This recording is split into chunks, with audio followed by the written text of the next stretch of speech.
შეიძლება აღნიშნოთ, რომ დღეს ჩვენ ცხოვრობთ ეშხში შესული ავტორიტარიზმის პირობებში. ხო იცით, თავიდან ქართულ ოცნებას ცოტა ეშინოდა და ეს ავტორიტარული მეთოდების გამოყენება. ფრთხილად გადადგამდა ხოლმე ნაბიჯებს და აი ეხლა არის ეშხში შესული და მთელი ძალით, მთელი ენერგიით, ყველა მიმართულებით ცდილობს, რომ დაამყაროს ერთპიროვნული მმართველობა. და აღარაფერს აღარ ერიდება, უკვე მათი ლოზუნგია ესეთი, რომ ჩვენთვის ყველაფერი მოსულა.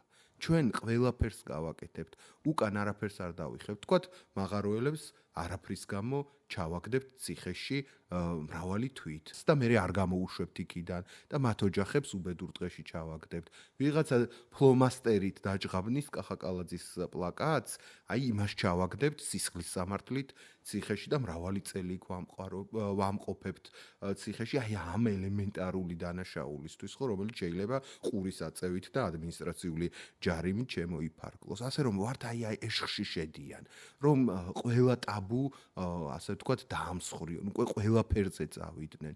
რა ვიცი, აი თავისუფალი ვარდნის აჩქარება, ხო, ეს ცოტა სხვა ტერმინი იყო სკოლაში რო გვასწავლდნენ, მაგრამ აი მათი თავისუფალი ვარდნა არის აჩქარებული ბოლომდე და აღარაფერზე უკან აღარ იხევენ და მე სიმართლე გითხრათ მგონია, რომ აღარაფერი აღარ უნდა გაგვიკვირდეს.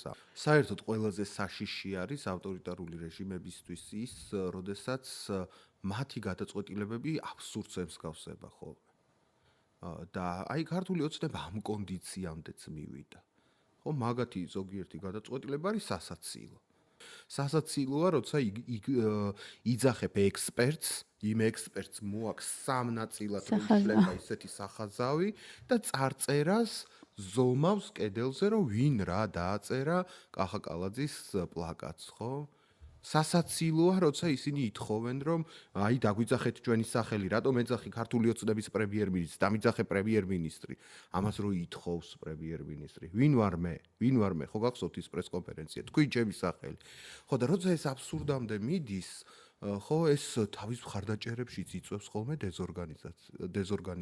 ხო, თან ესეც ჩვეულებრივი მოვლენაა, ხო, როდესაც ესეთ ბოროტებას ებრძვი, როგორიც არის ქართული ოცნება, ესეთი ტოტალური ბოროტება, რომელიც არის ესე იგი ამ თავისუფალ ვარდნის აჩქარებაში, რა თქმა უნდა არის ეპიზოდები, როდესაც თქვათ ჰორიზონტზე არაფერი არ ჩანს, არაფრის იმედი არ გაქვს და ცოტა ხანი ხარ აი ასეთ ვითარებაში, ხელმოსაჭიდი რო არა გაქვს, მაგრამ ეს ვითარება იცვლება, სულ ესე არ არის, ამ ოკეანეს თავისი დინებები აქვს, შენც გაქვს ნიჩაბი ხელში და შეგიძლია რაღაც მიმართულებით წახვიდე და როგორც ერთი დიდი, კარგი, ძვირფასი სოციალისტი იყო და მოძრაობა ყველაფერია, მიზანი შეიძლება ნაკლებად მნიშვნელოვანი იყოს, ცოტა შევცვალე იქ ცოტა ხისტად იყო ნათქვამი, მაგრამ მოძრაობა ძალიან მნიშვნელოვანია და როცა ვხედავთ რეალობას, როცა პროტესტი არის ქუჩაში, მე არ ვეწინააღმდეგები პროტესტის გაჩერებას,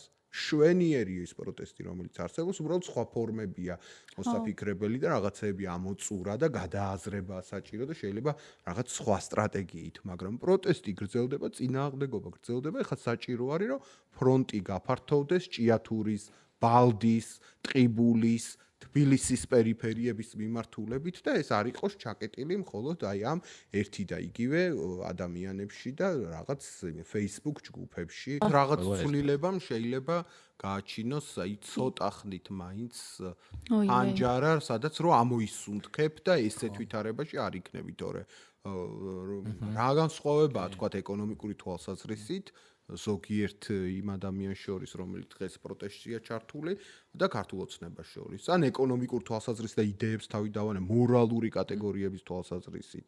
რა განსხვავებაა? რა თვითონ რო იყვნენ ზოგიერთები, არ წავიდოდნენ იგივე მეთოდებზე ძალაუფლების შესანარჩუნებლად, თუ არ წასულან აქამდე. ხო, ასე რომ აქ ბრძოლა მიდის ამოსუნთქვისთვის დღეს, რომ უკვე ამათთან სუნთქვა შეუძლებელია. ამათთან ყოფნა უკვე შეუძლებელი იმ დონემდე მივიდნენ აბსურდთან და ესე იგი მასობრივ რეპრესიებთან. როცა გემუქრებიან უკვე ყოველ დღე, რომ ემანდ რამე არ წამოგცდეს, თორე მაგისთვისაც დაგიჭერ და Facebook კომენტარის გამო გიჭერე. მაგრამ ლის დროს იმეორებდნენ ხოლმე ხშირად უილიამ ფოლკნერის ერთ ზღაპრულ ფრაზას, რომ ბოროტება რაც არ უნდა დიდი იყოს და რაც არ უნდა დიდხანს გრძელდებოდეს, ბოლოს მაინც აუცილებლად მარცხდება ხოლმე.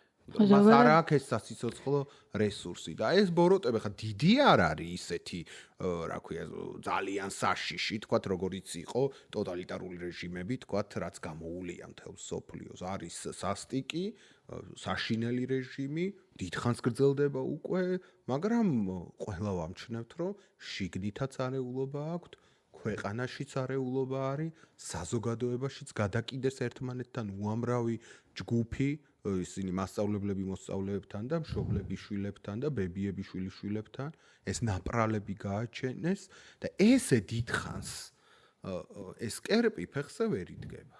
ასე რომ ცუდად აქვს საქმე, შეიძლება 4 ოქტომბერს გადარჩნენ, მაგრამ საბოლოოდ მათი განაჩენი ცნობილია განსაკუთრებით აი ამ პოლიტიკური ლიდერების, რომლებიც ჩანან და დღეს ძლევამოსილები რო არიან. ხო, ნახეთ ჩვენ ირაკლი ღარიბაშვილი თავზე ქუდით, რომ იმალება, რომ კამერამ არ დაინახოს.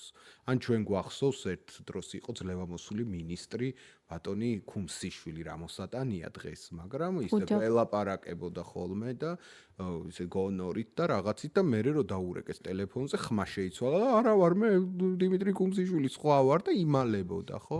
აი ესე დაიმალებიან დღეს თუ არა ხვალ მაინც ეს პაპუაშვილები, კობახიძეები და სხვები და მე დარწმუნებული ვარ და ამას გულდაწყვეტით ვამბობ, რომ ირაკლი კობახიძეს, მამუკა მდინარაძეს, შალვა პაპუაშვილს სიცოცხლის ბოლომდე ექნებათ პრობლემა, რომ შვიდად გაიარონ ამ ქალაქის